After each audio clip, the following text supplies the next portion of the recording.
Hey guys, we are back in action. Welcome back to Reseller Information Network. I think we're on episode 19, maybe 20, 19, 19. Guys, we've had a couple weeks break. I do thank you guys for your patience. We have had a lot of personal stuff going on. I have in particular. I know the other guys have been dealing with some things as well. So we just took a short break, but we're back and we're back at it. And we're looking forward to more questions and comments from you guys. I did want to share a couple comments that we got over the past couple weeks. I do appreciate you guys watching for sure. Central Florida left a comment saying this video has more information than any I have ever seen. This channel has a lot of resellers giving information on different videos. Shout out Old School Picker. He was a part of that video, so we got even more information than we normally do because he was there with us. Also, RKMW says, I love you guys. So many nuggets here. You guys have taught me so much. Tim's tip about promoted listing campaigns in a previous episode was a game changer for me. I sometimes rewatch your episodes to catch all the knowledge that is dropped by you guys and your guests. Keep up the great work. OSP member, eBay Canada, and the East Coast Emporium in the house. So RKMW, we appreciate you watching as well. We thank you so much for being here. We look at some of these comments and just Philip Cantalina. I butchered your name. I'm sorry. I just started watching your shows and really enjoy them. Have learned a lot. Can you talk about flat rate shipping? We'll touch on that here at the end. Tina 10 says, you guys crack me up. A fun way to learn new things. Thank you for sharing your knowledge. We appreciate you watching as well, Tina. So, guys, please leave your comments and questions down below for us. We really enjoy hearing from you guys and seeing what you have to bring to the table, or maybe things that you have questions about, like this flat rate shipping that we will cover at the end of the video. So stick around for that. But we're going to jump right on in with the 101 with our resident 101 expert here, Leroy.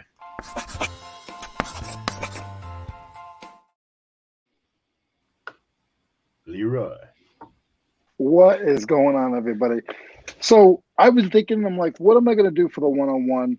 Everybody's going through a lot of different, subjects and a lot of different things to, talk about. And I'm like, I know one that I can talk about. So this one came to my heart, and it does make a lot of sense in a sense. Tongue twister there. But a lot of us will, get a little bit of money when you're starting off. You don't have a lot of capital. What I started doing is I opened up a bank account, like an online bank account. I got a Capital One account. It cost me like $5 to open it up. And what I do is I take a percentage of what I make every week and I put it into that Capital One account. So once, with me, I don't buy on a daily basis. I do a lot of, like, sometimes I'll buy some stuff on the weekends or on the week at flea markets, but a lot of my stuff is in bulk at estate auctions that I've talked about before in a previous video. So I really feel that it's important to get, sell stuff out of your house. Of course, we talked about that before. Get stuff from neighbors and family, and then try to take some of that money and save it in a different account. Like, open up a whole totally account. You can do them online, and you can just push a button and it will go over to that account. When you have $500 or whatever your goal is to have, then you can draw that money back over to your account, and then you can buy more stuff when you start getting low. What that also does is it also helps you not just go buying stuff because you don't have enough saved up. So you're going to have to go into that pile, guys, that pile, that death pile. You're going to have to go into that death pile and just stretch a little bit. Pull yourself a little bit and make yourself clean items, research items, fix items.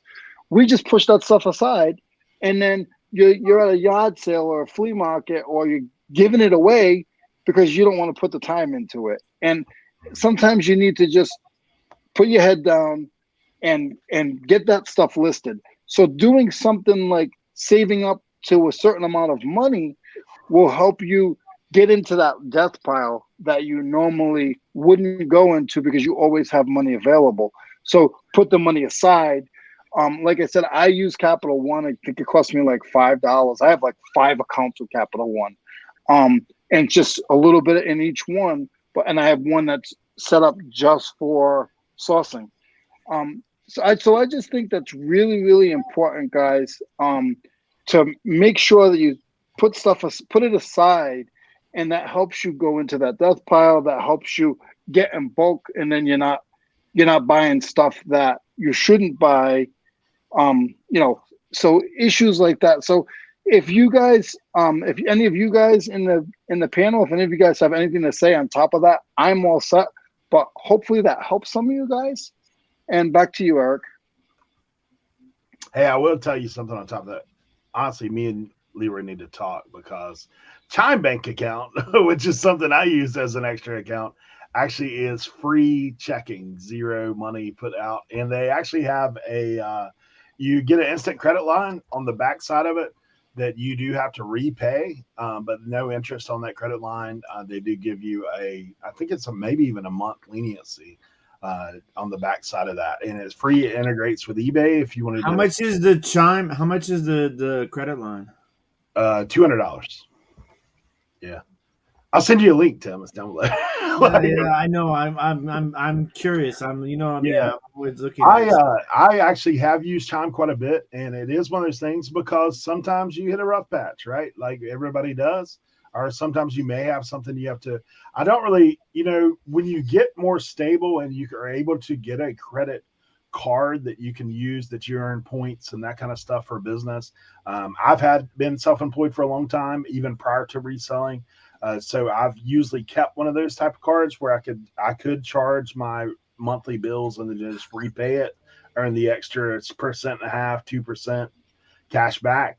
But Chime has really been helpful for reselling because if you set it up to get direct deposits, upon your first direct deposit for $200 or your first $200 that are direct deposit in that account, they actually give you $100.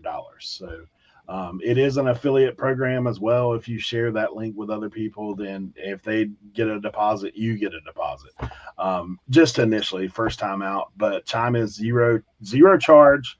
It does integrate with eBay. The only hiccup I will tell you about Chime at all is if you go to mobilely deposit a check. When you mobilely deposit a check, it does take 5 business days for that check to clear. That would be the only hiccup. But you can deposit cash and it's available instantly.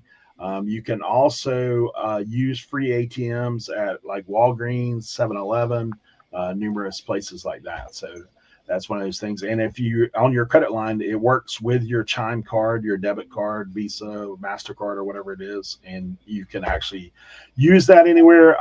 I use it for my business. I now have a separate business account as well.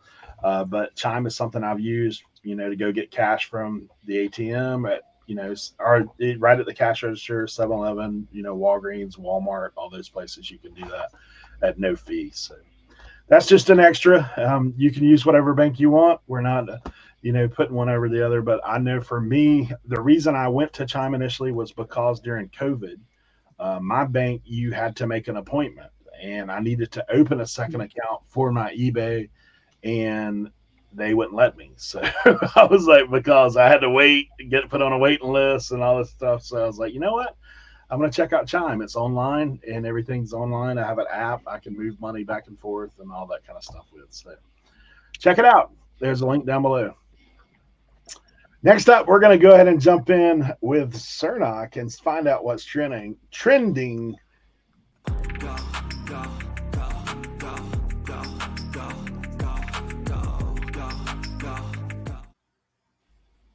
Oh, the music cut off. You caught it mid-pump. Right. Trending. It might still be cold out there. It might be raining. You might still have snow on the ground. But what are we thinking about? There's no major holidays. We're thinking about summer already. It's summertime is here in the reselling world, okay? So you're thinking, hey, swimming, swimwear, for the, bathing suits, board shorts. Think about when it's 80 degrees outside, what are you putting on? You're putting on shorts, board shorts, t-shirt, hat, sneakers, socks, all those things where we get out of our kind of winter hibernation. It's boom out. Hey world, look at us. It's not cold anymore. We're so think about those things. I'm definitely ramping up hats right now. I sell more hats during the spring and summer than anything. If you can get great deals on board shorts and golf attire, think about golf. Think about all these guys sitting around, maybe in not the best climate areas, wanting to play golf. Golf is going to be on a huge upswing in the next couple of months. So think about all that attire, all that equipment. So summer, just put summer in your brain. If it relates to summer, I'd be picking it up. Or if you haven't picked up, I would be listing it. Just like in August when it's still hot, you need to start thinking about jackets. It's the same way. It's cold out there. It's windy, and but right now it's end of February. You need to already start thinking about spring and summer. It's here. It'll be here before you know it. And don't catch yourself going, hey, oh man, I had this cool set of golf clubs. I should have listed that already. Don't wait until it's too late, okay? Now, I know people do, you can sell things year round. What I'm talking about is the ramp up time.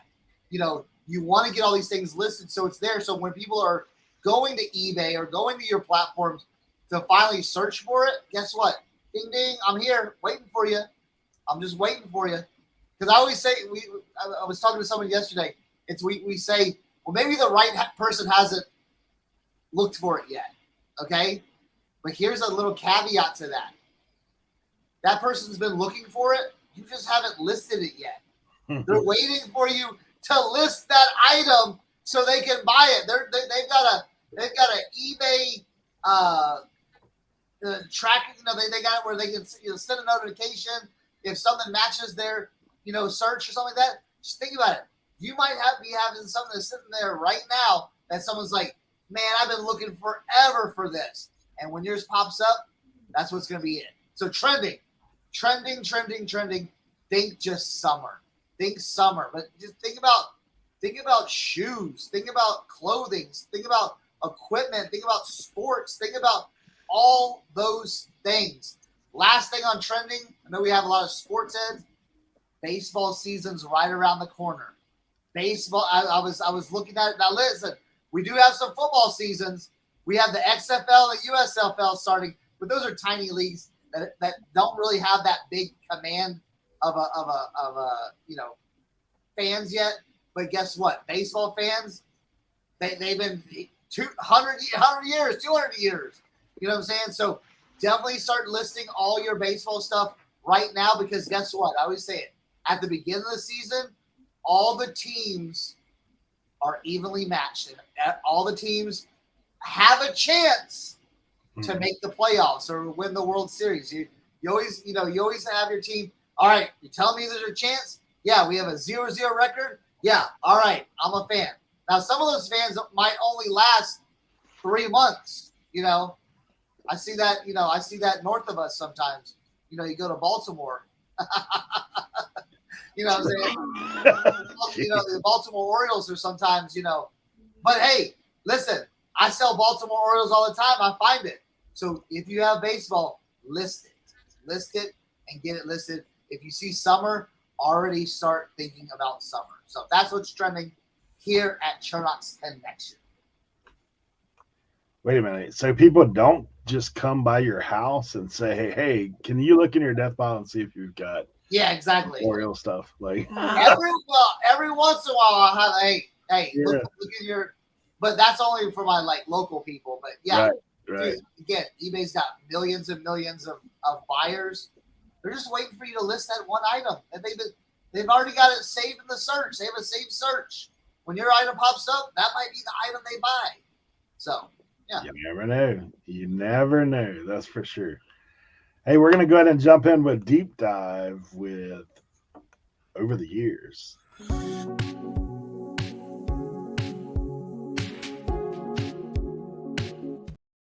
All right, ladies and gentlemen. So you may notice I am not in my regular office. I am on location at my Duke's house, working a little overtime here. So I brought a little mini travel setup so I can make sure I do this show. Today we're gonna do deep dive. I feel like we should just call this like dipping the toes in the pool. Because it is quite difficult for me to do a full blown deep dive. Because obviously I'm sure you guys are well aware by now. I can talk a lot, and a lot of the stuff that I like to dive into does have some lengthy knowledge that needs to go into it. But today, I think we're gonna do is we're gonna give you a crash course deep dive into the world of mid-century modern barware. Okay. Many of you probably have seen some of this before, and you're familiar with the design terminology of mid-century modern. Now, mid-century modern is very popular right now across the board, not even necessarily just barware. Now, the initial boom of mid-century modern barware came back to life because of the TV series Mad Men.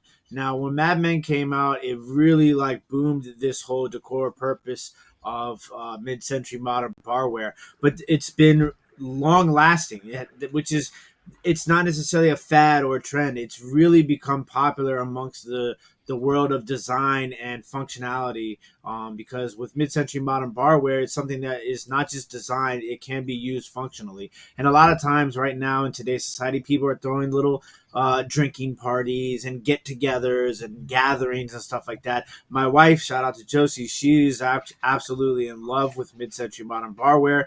We have some that we have kept at our house already. So what I'm going to do is I'm going to give you guys a quick little crash course. So I'm going to go over some names. I'm going to go over some tips, and then I'm going to show you all some actual examples of some of these items. And what I've done is I've searched these items in eBay, and I've clicked on sold listings, and I've sorted it from highest to lowest, just to kind of give you an idea of the potential. Now, remember, obviously, not every item is going to be a $500 item. But what this does is it kind of keeps your eye open for some of the higher price selling ones, B, for a general idea of the design, like what you're looking for when you're trying to source these mid-century modern barware pieces, amongst other things. Now, this is going to be a little bit difficult because, like all glass, not everything is marked. So it's going to be kind of difficult when you're going through the identification process, but I will give you some tips along the way to help you for sure. So, first of all, I'm just going to give you guys a quick little list of some of the major mid-century modern glassware producers. Okay, so Anchor Hawking is one of them. Anchor Hawking is one that we have talked about previously on this show. If you guys want to go back and look at one of those episodes, you'll see where I break down some. Whoa. Somebody else getting that? You're good. Good now? Okay, sorry. I heard a little echo.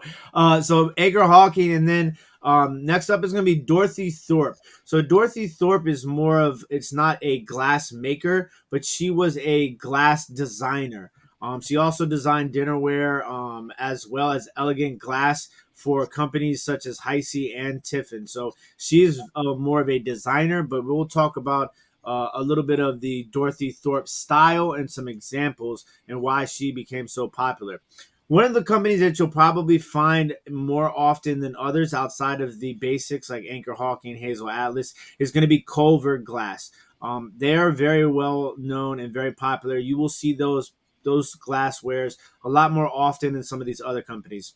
Another normal company that makes mid-century modern glassware, but it also makes other glassware, is Federal Glass, and Hazel Atlas, which we talked about in the Hazel Atlas Anchor Hawking episode, Imperial Glass, and Libby Glass. Those are some of the glass companies that don't necessarily specialize in mid-century modern glassware, but have been known to make some. So Culver definitely specializes in mid-century modern glassware, as does Fred Press.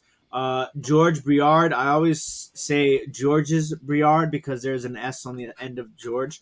Those are some of the companies that specialize in mid-century modern glassware. So now what I'm going to do is I'm going to go ahead and show you guys. I'm going to share my screen. Give me 1 second here, ladies and gentlemen. All right. Let's see. How do I want to do this? We'll just do the entire screen, make it easier. Actually, no, let's do this. No, we're going to do entire screen so I can navigate. It's easier. All right. Here we go, ladies and gentlemen. Add the stream. All right. So, first up, we're going to take a look at Fred Press. Okay. So this is Fred Press Glass Company. They are known for some of their very, how do I say this, extravagant mid-century modern glasswares. One of the more popular and more expensive and hard to find ones is going to be the black glass with the 22 karat gold fish. And I'm pulling that up right now for you guys. Can you make it bigger? Can I make it bigger? Yeah. The eBay screen? Does not see that? Oh. Hold on. What about this? There we go. All right. Can you guys see it now? Yes. Yeah. Perfect. Okay. So there you can see the design right there. Now, this is obviously a complete set. Now, when you're selling these, you can sell them individually. You can sell them in groups, depending upon how many you find, obviously. The complete set will fetch more money, but also becomes a little bit more of a hassle to sell. So, this is an example of Fred Press glass. You can see there's multiple different, that's the wrong one. Multiple different kinds. You have this one right here, but you can get an idea of the design in which they make them. And this is another one that is very similar to the black and gold fish. This is the leaf design, and it is turquoise and gold. So a lot of the times you're going to see these colors schemes in mid-century modern. So like a turquoise, pink, gold, those sort of accent colors are very popular in the mid-century modern design. So you could see this set of glasses right here sold for $200. The other original one that we were looking at before, the black leaf or the black fish ones, sold for $300. Now that was 17 glasses. Obviously, you could see right here where you have the picture with the glasses. That sold for $200. A lot of times too, you'll see where they have these carriers in mid-century modern design. Those sold for good money. This one right here, set sold for $150. So you can see, you guys are kind of getting an idea here of the color ways, the designs that are very popular amongst, like this set of 5 right here. Obviously, there's the best offers taken. But you guys get an idea of the designs here by Fred Press. All right, up next, we're going to do Dorothy Thorpe, who I talked about briefly. Dorothy Thorpe was a designer. Now, you can see there's one that she is very well known for. It is where is it at? Give me 1 second. Hydrangea glasses. There might not be one sold right now, but they can sell for like $300 by themselves. And it's actually here goes one right here. This glass right here sold for $289. Now, this was made by the glass company Heisey, but it was designed by Dorothy Thorpe. And this is the design, one of the designs that she is more well known for. And that is this right here, the hydrangea base. So you can see the base of this glass. Now, this is a single glass that sold for $289. Now, the most popular design of Dorothy Thorpe is going to be the silver band glasses. Okay. Now, the thing is, and we're going to talk about this right after this one, we're going to go into what happens here is that this has been reproduced by other companies, not even just like later in date, but during that exact same time period. Now, the big difference here is you'll notice on these glasses, there's a silver band on the top. So you see the silver band that goes around the glass itself, but actually on top of it has a silver band. So this is all one band of silver. There's no fading in and out, which is what you'll see in another company that we're going to talk about right after this. But this is a set of glasses that you will see quite frequently at thrift stores. Now, it's not always going to be Dorothy Thorpe. I'm reiterating that fact very much so right now because of another company that does sell Dorothy Thorpe style glasses. And you can see she does other mid-century modern designs as well. Here goes another set of the Dorothy Thorpes right there. There's some gold ones, some more right here. This is you could. They also make these punch bowl sets. I've personally sold this exact punch bowl set before for almost $200 in itself. So yeah. So then here goes another one right here. You'll see sometimes people will say Dorothy Thorpe style. There are purists that will be very particular that if it's Dorothy Thorpe or not. And she also did design some of these dinnerware as well. So that is Dorothy Thorpe. And what I'm going to do is next, I'm going to jump right into the company that is known for also making that one. And that is Vitrion Queen's Luster. Now, these will also sell for good money. Obviously, they will sell for a lot less than Dorothy Thorpe. And you will see these in the stores also. But if you want to take a look at the difference in the Dorothy Thorpe and the Vitrin Queensware Luster, or Queen's Luster, excuse me, not Queensware, is with the Vitrion Queen's Luster, it's a fade in the silver. So a word often used to describe that sort of fade in color is called ombre. So this is more like an ombre. With Dorothy Thorpe, you're going to get a solid silver band, okay? With the Vitrion Queen's Luster, you're going to get a fade to the pieces. You can see right here, it kind of has that ombre right there. Again, right here in these. This is a really good example. Let me click on this one and give you guys an up close look really fast and show you guys. You'll be able to notice the difference immediately. So you see how on this one, there is a fade to it right here. I don't know why I can't zoom in on these, but you can see it now. It's almost like an ombre. It doesn't have that solid silver band like it does on Dorothy Thorpe. So that's a big difference you want to keep your eye out for when you're looking at these, and especially if you do find some, to be able to notice the difference between the two. Up next is going to be another sort of designer. So this is Gay Fad Studios. They actually would purchase blanks from companies like Hazel Atlas, Anchor Hawking, Libby Glass, and so forth, and then they would design their own. These are much more of a extravagant design, and you'll see a lot of them on these sort of clear frosted glass cups. Now, there are very, very few of these that will actually carry the Gay Fad marking or the signature.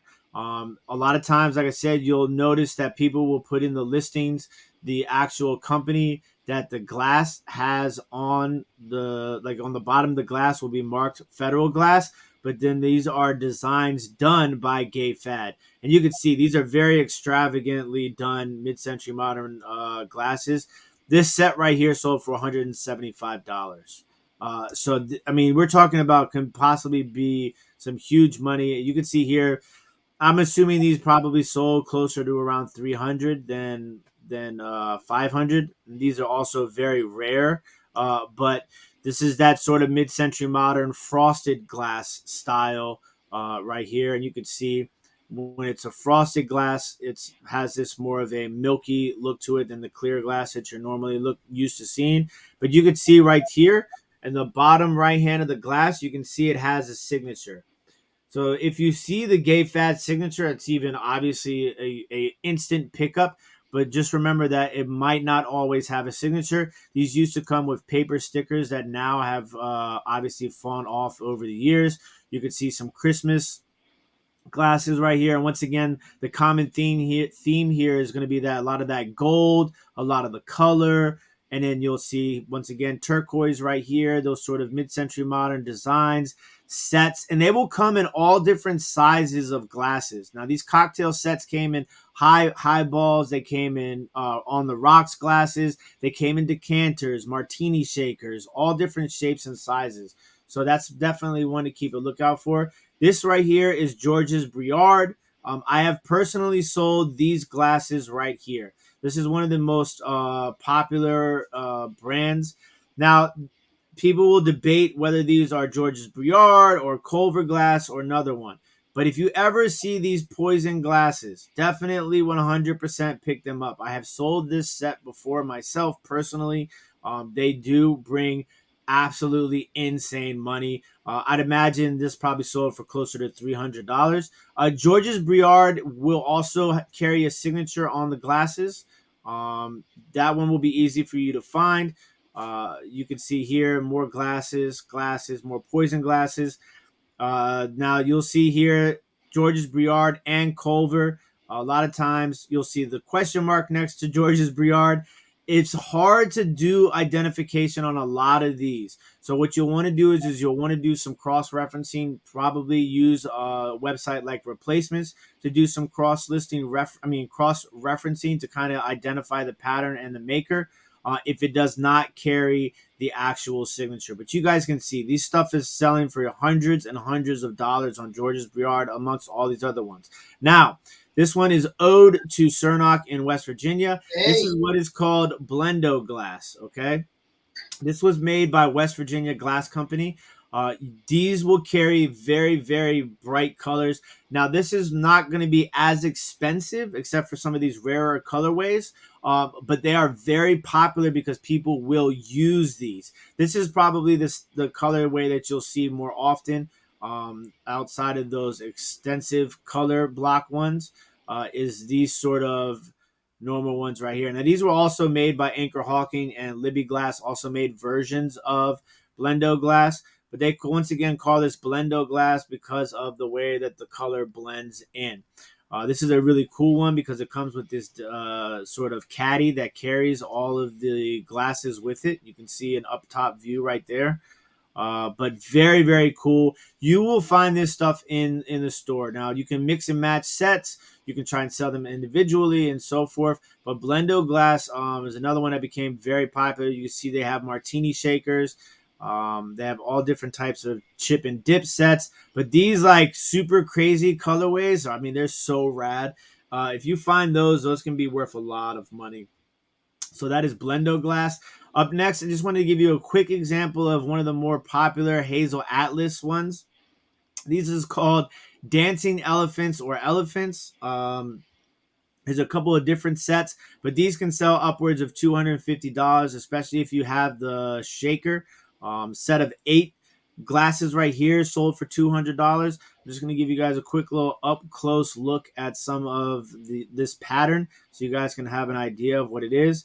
There is the pattern, the dancing elephants. This is made by Hazel Atlas. This is worth an absolute ton of money. If you guys ever see this out in the wild, definitely pick it up. Up next, we're down to the wire here. This is one of the more popular ones, Culver glassware. One of the more popular patterns that you will see is going to be Culver glass Valencia. I see this stuff quite often in the stores, and you can see we're talking about crazy money here. $455 for a set of 6 glasses. $250 for a set of 8 glasses. Once again, you will see these in glasses, decanters. This is a really crazy set right here. I mean, look at this one right here. This is an awesome set. I know I'm like getting super excited because I really like this stuff, but I mean, like, you could see like why people are super like, look at this. Look at the design on this glass right here. Absolutely insane. So once again, you guys will be able to see sometimes Culver will be signed, sometimes it will not. Just like everything else in glass.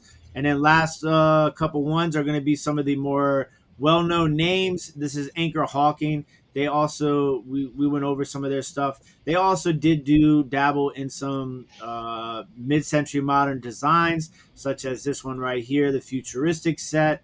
Some of these like double color ones right down there. And they also have, I've actually sold this set before. Some people say it's Anchor Hawking, some people say it's Hazel Atlas. So that's another example. Libby Glass, also some high end stuff. $200 for this set right here. Libby will generally be marked on the base of the glass with a cursive L. So they also dabbled in some mid-century modern designs, similar to all the other ones. And then last but not least would be Imperial.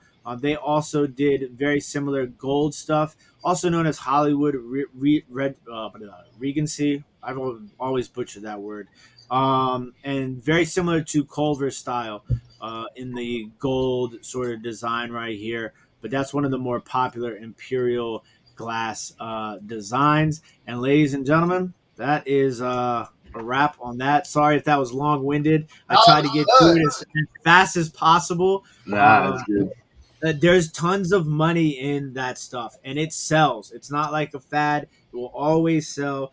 Mid-century modern barware is definitely something that you guys want to keep your eye out for. Yeah, for me, I honestly have been like exploring because, it's one of those things. Oftentimes when we do these things, I start like the memory bank. I start thinking of places I've been and things I've seen. And I was like, oh man, dude, I've been to estate sales that I know. I've seen a little cart sitting off to the side with some stuff on it that I'm like, it's glass. I'm backing off. Right. But I can tell you for 200, I might drive Tim down and let him pack it for me. Like, it's one of those things, but yeah, it's pretty wild, man. Pretty wild. Start seeing. I actually was looking through like decanters and stuff too, like in that Blinko like cat decanter sold for like $680. Like that, it's insane. So yeah, that's interesting stuff for sure. We're gonna jump into some Q&A. Do you guys have anything on the glass front that you want to pick the brain of the professor here? No, I'm sure he could have gone another 3 hours on that. No doubt. It's so funny. So on Tuesdays when we record this thing, guys, I don't think you guys really grasp the depth of knowledge that is there when it comes to glass. Today, Leroy just pulls up a thing, didn't say what the marking was, just showed him the thing, and he said, "Oh yes, this." And Leroy's like, "Yeah, that's what it is." Like, so it's one of those things. It's not just this isn't fake or pretend. There's really a depth of knowledge there, and it's not something that he just went to sleep at night and woke up the next day and knew. It's something he's been studying for a long time. So, guys, if you have glass stuff, yeah, that's stuff to look at. For me, he might actually get me over my fear of packing that stuff. But hey, we want to jump into some Q&A.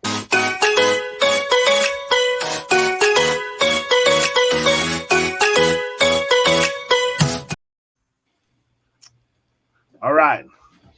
So we had a question earlier about the whole thing with flat rate shipping. So, I know what is flat rate shipping. How do you use flat rate shipping?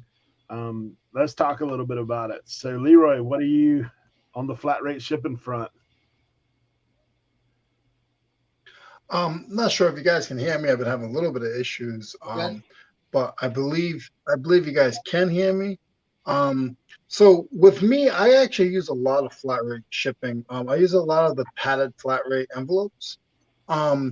And I think if you pay attention to pricing, sometimes it's actually cheaper. Like I use the padded flat rate envelopes, but if I do regular priority mail, sometimes it's a little bit cheaper than the flat rate. So you got to be careful with that aspect of it as well, because they give you a certain price and that's the price, but there is a cheaper way sometimes. Besides that part of it, guys, that's really all I really have on that, because I use a lot of padded flat rate and I use a lot of poly mailers. So yeah, Cernoch, what do you got on the so with the flat rate stuff, I've been going back and forth. I do use a lot of I do use padded flat rate. Say that 3 times fast. I know, right? I have it all, like a lot of it's in my head. So it's like I know how much a hat is gonna weigh. I know how much a shirt's gonna weigh. Right. A long sleeve hoodie, like all that stuff. So I have it all broken down into like hats. That's 8 ounces with the box. I know that's gonna go first class.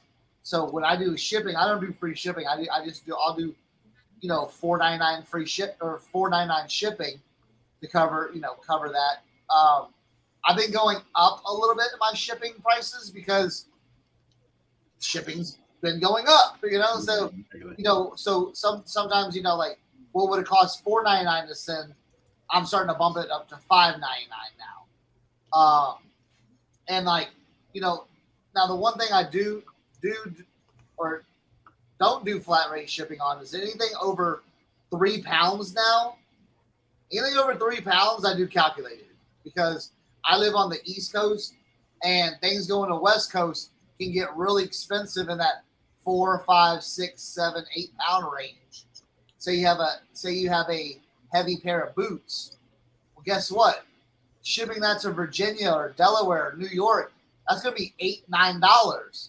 Shipping it to California or Oregon or Washington, that's going to be $25 to $30 now. So, I started doing calculating anything over 3 pounds and up, but I still do flat rate on eBay for anything like under 3 pounds. I use a tiered system. So hopefully that helps. We'll let Tim tell you all about the flat rate. Listen, first of all, I don't use any flat rate boxes. I've never had the need to use it. I don't really understand why you need to use it unless you're shipping a motor to, California from the East Coast. I mean, outside of that, I don't think there's any real necessity to using flat rate envelopes. I think there's always a cheaper option, especially if you're using pirate ship and stuff like that. And generally for larger items, I use UPS or FedEx for super large boxes because I find it to be cheaper no matter what than USPS. As far as charging shipping goes, I'd never use calculated shipping unless it's a extremely large item that I'm going to ship. UPS or FedEx. Then I will use calculated shipping. Otherwise, I use the flat rate shipping option in a tiered system, just like Cernoch does. I kind of have an idea of how much stuff is. So if it's a large box item, I'll probably do a $20 shipping flat charge. That kind of covers me for the most part to California and stuff like that. Sometimes I lose money. Sometimes I gain money. Once you ship enough items, you kind of have an idea of what something is going to cost to ship. So you just kind of know what tier to put it in. If it's a first class item, I only do $5 shipping charge. Then I have my tier system is $5, $9, $12, $15, and $20. And then anything that's going to be bigger than that, I just go to UPS more so than FedEx. I don't usually use FedEx anymore because it takes too long. I think UPS is much more sufficient than FedEx is. And now that FedEx is offered on pirate ship, UPS is offered on pirate ship. It has made it even more accessible and easily used. So I will use UPS. And I generally, if I use calculated shipping on UPS, I will roll the savings that I get to my buyers via eBay. That is an option that you can use. I do use that when I'm shipping UPS. Besides that, everything is pretty much flat rate, my own shipping cost tiers. I just think that it's better than calculated shipping. Calculated shipping is, an absolute disaster for most people in most places. It's generally overcharges people and does not benefit you as a seller or a buyer. And that may take away from somebody who is across the country from buying your item because the calculated shipping is going to be costing so much money. Big shout out to Cernoch, Tommy, and Tracy and the whole squad because I learned that early on in my reselling career, and I've passed that knowledge on to as many people that will listen. So shout out to all of those people who kind of pointed me in that direction of eliminating calculated shipping from my reselling repertoire. That's it. So the one thing I will tell you guys, for me, I've bounced around all over the place with shipping. I tried to set up some rules at one point. That's a disaster for me. Is what it was because I ended up having all kinds of shipping chaos going on. I do calculated shipping on things that I'm not sure, right? And then I do flat rate on things that I know for sure. Basically, so if I'm shipping out a t-shirt or stuff like that, I kind of know where that is, and I need to be priced competitively on the shipping front. On other items like shoes and things like that, where you pretty much know what it's going to be cost wise, no matter where you go.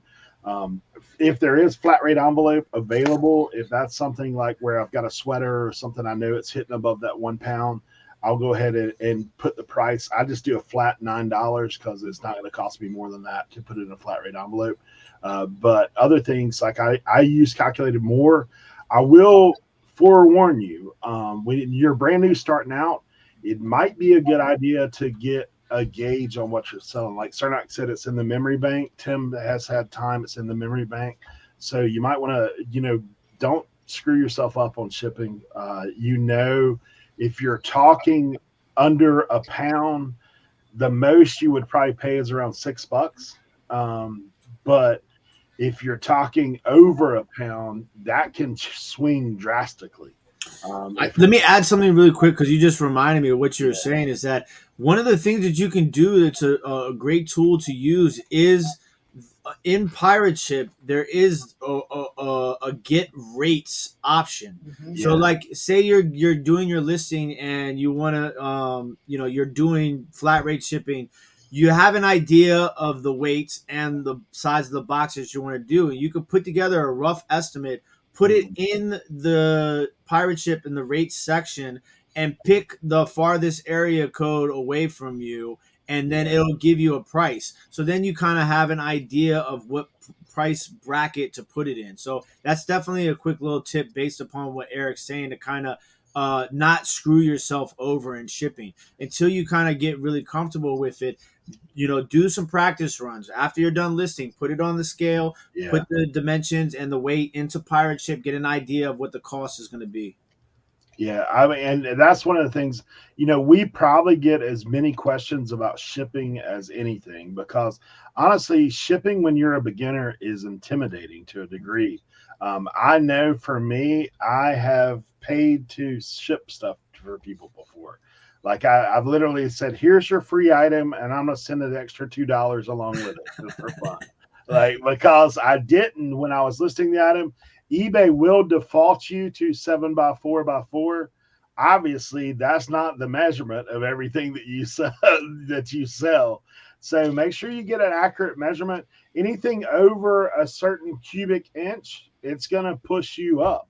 Like if you get over 12x12x12, you're going to pay more. Like that's just how it works. And no matter what you go through, you're going to pay more. So like those are things you need to keep in mind when you're listing. That is one of the reasons for me, like for heavier items, I generally use calculated. I know there are people that say that you can pretty much guesstimate, but that's how I've paid more at times, because I didn't weigh or measure in a head. I just I've done it for a while, so I pick it up and I'm like, oh yeah, that's probably about 5 pounds. Yeah, that's about 10 pounds. And now $50 instead of 20, and you put in 25 and you're in a mess.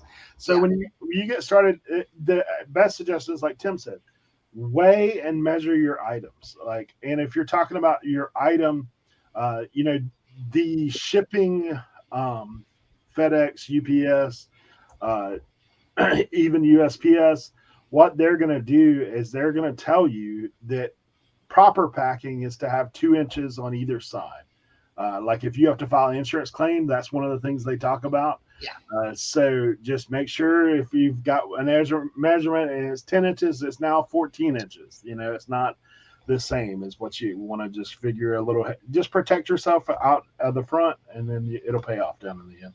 So you guys got anything else to add about that? I do. Tim, did you say something about tools? Yeah. I would say, guys, this tool right here, this will help you cut it down. Don't be a clown. Cut it down, and you can save on shipping if you have too much stuff in the box. If the box is too big, cut it down. Don't be a clown. Shrink that box. Put some stuff in there so you can save money. There you go.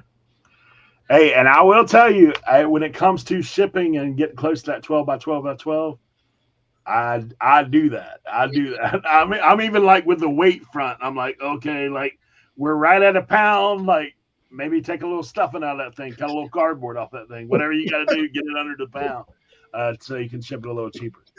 But still, make sure your stuff is packed safely. Next question we got from Colby Blankenhagen. He says, so what's a good approach to eBay buyers who don't follow through on a purchase? Wait 4 days, then cancellation? Is there any derogatory marks if you cancel early? I've had some items locked up lately for customers fail to pay or follow through. New to eBay. Anything helps. Thank you. Colby? Let's see what Cernoch has to say. So this is an ongoing thing. And I think they're inching closer to fixing it. They are kind of maybe. I don't know. I had a few of them that were like the instant pay ones. Back to back, I had. It was amazing. I had like three or four in a row. And I'm like, oh, this is how it's gonna be now. And then guess what? It all stopped. I had 3 in a row. I haven't had one since. When I take offers. Now this is what I do. You're gonna wait the 4 days. Okay, you're gonna wait the 4 days. But here's a little tip that I learned. Okay, that's your money you're going after. Send them an invoice. Send them a message. Okay, and here's what I do.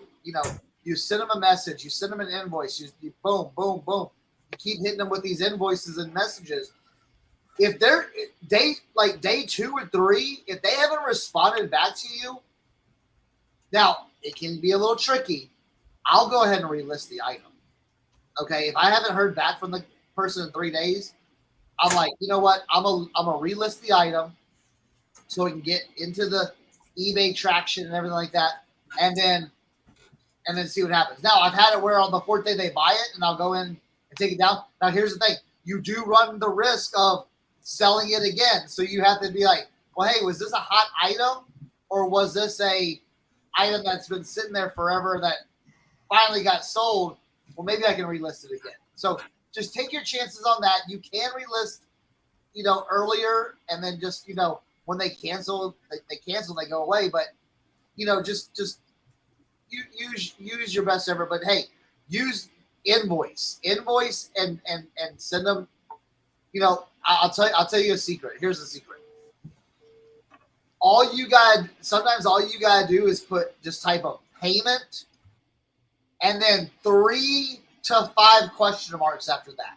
Okay, anything over 5 is like very aggressive, but like 1 or 2 question marks is kind of like, hey, I'm asking you like, hey, payment. But like when you put 3, it's like, payment, or when you put 5 question marks, it basically says, hey, bro, we've been waiting a few days here. I haven't heard anything. Yo, is this happening? You know what I'm saying? And if I don't get a response to the 3 to 5 question mark payment comment, then I'm probably like, yeah, they're not gonna, they're ghosted. They're not paying for this. So. That's when you have to send Leroy's guys by hey guy. Yeah. Right. Leroy, that's what you do or what? So no, what I do is mostly everything that Cernoch says, but I just inside my mind I tell these guys, please stay away. I don't do layaway. That's it. That's it. I'm not here to do layaway, man. All kidding aside, I send them a message and I say, I'd like to continue your shipping process. So please send payment as soon as possible. But when they're just looking at something and they're saving 9 different things and buying 9 different things and then taking the best one, whoever gives them the best deal, they don't want it anyway. But I don't get it a lot. But like I said, Just stay away. I don't do layaway. Yeah. I'm pretty much like basically like everybody else. But I have a question for the question. What happened to the automatic relisting after a certain amount of days? Did that go away? No, it does. No, it doesn't. It doesn't. Mine stopped doing it. Yeah, mine don't either. The last few times it hasn't done it. I've had to go back in and double check. Really? There. Yeah. So I don't know. I don't even remember where to find that at to do the. Do you remember? I went back in my solds and then pulled it back in and relisted from there, but I haven't seen it. Unless there's a toggle somewhere that I haven't seen. That's what I'm saying. Does anybody know where the toggle is for automatic cancellations? What's that? If you go under orders, like on your seller hub in eBay on your computer, yeah, under orders you'll see all orders awaiting payment, awaiting shipment, payment. Okay. Cancellations, returns. Hit cancellations right there, and then it'll open up. And the status, you have to say cancel. Just where it was canceled. No, but what I'm saying is that like they used to have it where like after 3 days, if they didn't pay, it automatically canceled their order and relisted it. Yeah, it hasn't been doing that. It's been doing that for me. No, it hasn't been doing it for me. Mine didn't. I had to go back in and manually do it the past few times. That's weird. And I'm wondering where in the thing is it where you can turn that on? It's probably I'll have to do some digging. But yeah, basically what I do is I'll send the I'll check their feedback first, because sometimes, and this isn't like one of those things where it's like, oh, it's a zero feedback, they're never going to pay. I do it more so to see if they have a lot of feedback, because I don't want to be a pest. Like, I understand, like, sometimes, like, I might accept an offer, like, in the middle of the night, and, like, they might not see it and stuff like that. So, like, I'm not, like, on their ass if they have, like, a lot of feedback, because I'm pretty sure they're going to get to it. And I know sometimes some people wait for payday. So like if I know if it's like Thursday and they haven't paid, I won't send a notice to them until Saturday. You know what I'm saying? And usually, generally, what I'll do is I'll send the automated message first. And if they don't respond or pay, then I'll send the invoice on the next day. And then if nothing happens after that point, then I just usually wait it out. And normally it would cancel. It used to, like we were just talking about, automatically cancel it after a certain amount of days. It was either 3 or 4 days. And then now that that's happened, now that stopped working, I just as soon as I'm eligible to cancel the order due to non-payment, then I just do that and move on. It is part of doing business on eBay, unfortunately. But yeah. Hopefully, like Cernoch talked about, they're moving in the direction. They've been talking about moving in the direction for a few years now, it feels like. So, we'll see. But I do occasionally get the prepaid offers, which is always a blessing. For me, one of the things I've noticed that I tend to get more non-payment is international sales. To be honest, I think some guys go to buy it and then they look at the shipping and say, "Whoa." Yeah. Like and so I do see that. In fact, I've got one hanging out right now. I've actually got 2 unpaid right now. One, the guy sent me a message and said, "Hey, I can pay you on Friday." Like he gave me the wimpy. Can I have my hamburger now and pay you next Tuesday? Like that's kind of what he had going on. We are on that Kmart plan. That's why they're out of man. But we look at this and say that is. That's what happens to me more times than not. It's international buyers, probably about 50% that I see that don't end up paying, and I'm sure it's because they look and say, "Whoa, I weren't expecting to pay," But hey, you're shipping stuff to Japan, man. Like, how do you think it's going to get there? But let's see. I think we got one more. Crystal Butler asks, have you guys ever sourced using Amazon mystery return boxes? I have a pretty good idea what we're going to hear from this, but we're going to go ahead and ask it anyway. Leroy, mystery boxes? Are you a sourcer? Maybe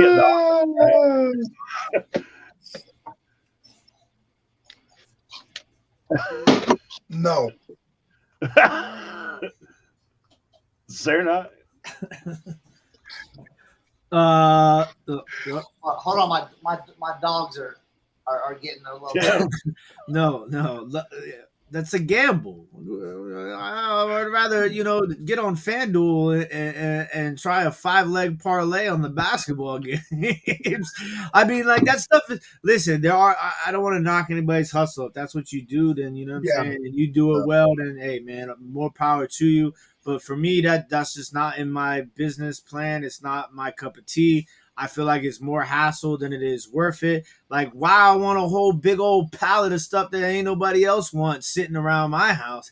Hell no. So yeah, I just proceed with caution. If you want to get into that game, don't let somebody fool you who you watching on YouTube who told you that it was a good idea to buy stuff that somebody else didn't want. So yeah, I mean, listen, there probably is a few pieces of gold in there, but more mounds of mud than there is gold in that pan that you just finished swirling around by the river. You know what I'm saying? There you go. There's a lot of those there's a lot of those places now. You can they turn into their entire business where they just do Amazon return pallets. You'll see it where it's like, hey, shop here. The first day it's $10, anything you want, and then it'll be $5 the next day, and then $2. It's like this. I've been to those places just out of curiosity. 80% of it, 90% of it is junk. Okay, go listen. Amazon sells a lot of junk. Okay, a lot of counterfeit stuff. A lot of it's crazy what they can get away with. It's because they're Amazon. But I've been to those places. It's just for me. I could be in my niche. I could be finding other stuff better than spending my time. Now, listen. If you're just starting out and you want to learn and you want to make mistakes, go ahead. Yeah, go ahead and do those things. But I will tell you, you will make mistakes. You will make bad buys until you learn. So it's kind of like, I don't know. It's tough because I have seen people do really, really well at those places. But that's just not my strategy right now. Like, the risk is not worth the reward is not worth the risk. No, not at all. My thing on that is I got a lot of friends in the community, and some of them that's how they make the living. That's not for me, boo boo. I just some people if that's all you have to source, some people that's all they have. That's good to source. So find those people online, the real ones that do it, and you can see that they're making money and they're not snowballing you. Find those guys and try to figure out the right way to do it. But it's really hard. In my eyes, it's really. I have one that's literally 2 miles away from me, and I've probably been there once in the last 2 years. I'm not a big fan. So if that's all you have, do your research. Make sure you spend your time researching the stuff when you're there. Is it a V-roll? Are you going to get hit on it? Because I know a lot of people that got hit on that gets hit on that stuff. So I'm not going to go in and on, but just be careful. But I do know a lot of people that do that and they make good money. It's just not for me. I do have a follow-up. I will say this: if you are going to get a pallet, if you are going to get a pallet, get it from Amazon, okay? Because I've seen some of these Target pallets. Yeah. Like I'm telling you, bad. I've heard the Lowe's ones are okay, but you never know. A lot of the stuff is like in non-working order. From what I've heard, I haven't done the research, but anecdotally, what I've heard is like the Lowe's and Home Depot stuff has like broken stuff in it. So it's like you're finding broken stuff. Target, stay away. You're gonna get kids' clothes, and it's Target stuff. You know what I'm saying? So I've seen some. I've already seen a few people buy a few of these Target pallets that they're showing off, and they're selling it as like reseller bundles, and I'm like, ooh, miss me on that right there. I think the big keyword in that is mystery, and it is a mystery. And I can tell you, I have bought not a mystery box from a reseller, but one of those like just see random whatever, and you get a lot of phone chargers and cases. That's what you get. Yep. And it's one of those things like you feel like you just hit the 7-Eleven, that aisle where they sell the stuff. Like honestly, if that's what you're into selling, Alibaba.com. Go over there and you can get it way cheaper. If you've seen anything on Facebook, they have it. Like literally, they have it at like a tenth of the cost. So if that's your business model you want to get into, I'll be honest, guys, I've sourced some stuff from Alibaba and sold it on eBay. But here's the hiccup, the caveat. I actually have one right here. This is my last one. If you want to buy this, I can put it in a mystery box for you.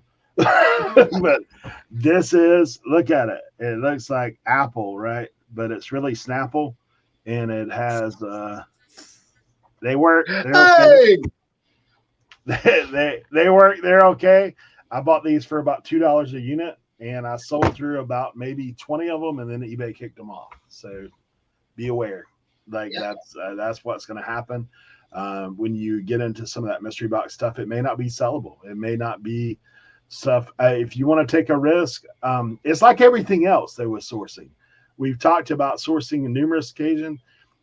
Education, like you need to know what the deal is going in. The problem is when you get into Amazon's a bear, guys. Like it's something you better have an education. You will get chewed up and spit out and spend a lot of money. So make sure, find somebody who you can trust. Honestly, Amazon's one of those things you're not going to hear a lot about it on YouTube. Like, and if they're telling you stuff on YouTube, a lot of times it's not the full story, because like I know guys that sell on Amazon and they will tell you that they'll get your listing kicked off. Like they will, like they will. Like they will say, "Hey, you're on my listing. You're out of here, pal." Like, it's one of those things. They'll drop the price on your stuff and make you give it away for free. So I'm not saying you can't do it. If I was going to buy a mystery box situation, have an outlet for it, for the junk. Like, what are you going to do with the junk? Do you have a flea market you can go to and sell that stuff for $2 or $3 a pop? Do you have a yard sale that you do regularly that you might be able to get a few dollars on that stuff? But how are you going to get your money back? See, for me, when I go to a yard sale and I make a bundle, make a pile, I'm looking for one item in there that's going to pay for everything. Yep. When you go to an auction and you're buying a box lot, you're looking for, hey, I know these one or two things. When I buy a storage unit, I can look in there and say, okay, this is a calculated risk. Like, Cha-Ching King, shout out to Scott. When he bought all those things, he's just counting boxes and saying, hey, if all these have half of what this one has, I'm good to go. So the problem with mystery boxes is, how are you going to get your money back? You don't know. Maybe it's home run, maybe it's not. But I think mystery's the key word for me. I'm not a gambler. And I had to give up on that because I lose more than what I win. And that's really kind of how it is. So that's my 2 cents. Take it for what it's worth. You guys that are doing Amazon and buying pallets are actually a less calculated risk than a box, because honestly, the more you have, the more likely you're to find something decent in there. But when you get into a box could have one item in there that would be good, but it's broken. And then you've got 12 phone chargers cords that you get at 7-Eleven for $5. So how much are you going to sell them for? You have to think about those things and just, what's your business model? You Amazon guys, much love for you. To each their own. I like 1 for 10 and not 10 for 2. That's not it's different for me. All right. I think that's all the questions we have. We do thank each and every one of you guys for being here and hanging out with us. And if you have questions for us, please keep them coming. We definitely enjoy hearing from you and want to know how we can help. And if we can, and if we can't, we'll try to pull somebody on who can. If it's something that's outside of our sphere, maybe we need to hunt down one of these Amazon guys and they see if we can hold them down and give them the business to get them to give up the secrets. But Right. like for us, for us, I know none of us. I have personally tried Amazon. I've tried to sell on Amazon, and I got hurt initially, and it was just from bad information, me being new. But then after like talking to people that actually know about it, and they make a ton of money. I'm not saying that it is possible to do it. They also invest a lot of money. I'll just tell you to do that. So that's the thing you got to keep in mind when you look at that. All right, we're gonna go around the horn. Final thoughts, Cernoch. Hey, we've been gone for a couple weeks, but it feels like we haven't been gone at all. You know what I'm saying? So thank you for everyone for joining us, watching us on Tuesdays. Keep those questions coming. Again, we're here for you guys just to, just to download our brain into your brain, for your reselling journey. So we have a lot of stuff up here that we're going to continue just, giving to y'all in those little daily, those weekly doses. This is your weekly dose of RIN network. So hopefully y'all are learning something and, coming around and being successful in your business. So, that's all I got. And, episode 19, is that it? 19? I don't think we confirmed. 19? Is it confirmed? All right. Next week's 20. If not, it'll be 19 part B next week. Yeah. Yeah. So thanks, everybody. If you got the time, he's got the rhyme, Leroy. Guys, I appreciate everybody for checking us out. I do have a little complaint with Eric. So hopefully on episode 20, he'll introduce us again. Sometimes after every 5 weeks, he forgets to say who we are. Hey, this is Leroy, blah, blah, blah. So maybe episode 20, you'll know who I am. I sell a lot of t-shirts, and I sell a lot of like different kinds of stuff like the t-shirts, hats, all that kind of stuff. So So what is BB and S though? What is BB and S? I'm not sure what that is either.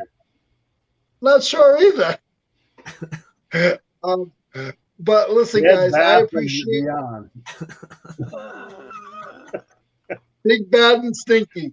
Yeah, there you go. It's Bad Leroy Brown. That's what it is. But I appreciate you guys. Guys, keep coming around. We do have a lot to teach you guys, and you guys teach us stuff. Like I learn stuff every Tuesday when I do the show with these guys. So thank you very much, and we will see you for 20 soon. Hold on, Leroy. Everyone give Leroy a round of applause though today. Everyone give it. Hey, you didn't. Your internet didn't go out once. Your phone didn't go crazy. The Decepticons stayed away. I love it. Yeah, and we got to cook. We got ghetto cooking by Leroy today. That was great. Go back and watch Tuesday's episode. I'm working up. Go back and watch Tuesday's episode. Yeah. Yeah. I'm working off of my phone today. I tried it that way, and then it's still alive. So thank you, guys. Tim. Well, listen. Big shout out to everybody. Who's watching us. Big shout out to everybody who's dropping the comments and the questions. It means a lot. I hope that we are able to keep providing you guys with this atmosphere. And it's a fun experience where you're able to learn too. We all go through ups and downs, and I know that being able to spend a little bit of time with these three guys puts a smile on my face. So, which I need a lot more than most people do. So I hope that we can do that for you guys while helping you, through your reselling journey, because to me, that's what's most important here is you guys getting the help that you need and enjoying yourselves while doing it. So thank you guys so much. As always, Make sure you guys keep bringing those questions because you gotta keep us on our toes. You know what I'm saying? So big shout out. I love these guys. We love all of you people who are watching us and tuned in. Make sure you tell a friend and tell a friend about RIN Reseller Information Network.